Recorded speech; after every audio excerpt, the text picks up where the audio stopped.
Hi, this is Houston Singletary. I'm going to take you through and show you how quickly we can develop and build a device rack inside Ableton Live. We're going to work with an audio effects rack in particular in this tutorial. So the first thing we want to do is go over to our browser, grab a real simple drum loop. We'll simply drag and drop that into track 1, clip slot 1. Let's go ahead and fire that off. We'll stop it right underneath with our stop clip button for a second. So let's talk about building a device rack, and specifically an audio effects rack. So first thing we want to do is go over to our effects browser. We'll go to audio effects, and we're going to go ahead and choose an auto filter just to begin with. So I'll click and hold, drag that over track 1.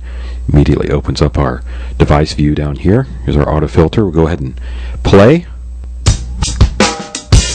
Activate the auto filter a little bit. There we go. That's what we're looking for.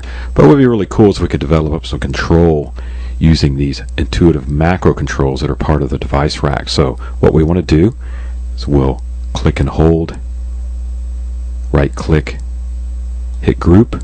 Immediately opens up a folded device rack view to the left. You can see that there. We'll open it up with our first icon here. Brings up our macro mapping knobs. This is what I'm talking about. So the first thing we want to do is go back over, select, let's say, frequency.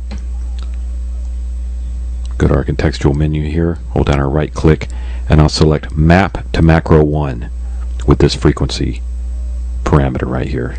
Once I do that, now I can go back over to macro knob 1.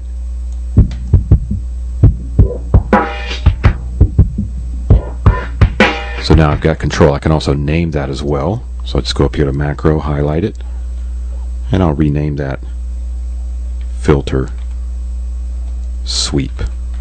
That way I get a good idea of what's going on there. But what's really nice is I can also multi-map for each one of these knobs as well.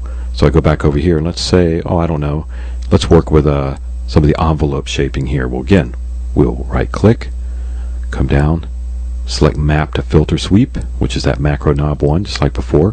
You can see it highlights it with a little green activation icon here. Go back over. Okay, we got a pretty broad sweep there with the envelope. We can go ahead and hit the map mode. This opens up a window where I can actually dial in exact parameters. So in this case, for the envelope, you see right here, envelope modulation, I may just want to squeeze that within some parameters here of somewhere around 20. Close our map window. So that's just a basic look at how we can set up a device rack inside using a simple auto filter, but now controlling it in our audio effects rack. And we'll be back for another tutorial on how we can set up other macros, multi-mapping, and start developing some chains which will allow us to run multiple effects in parallel and serial.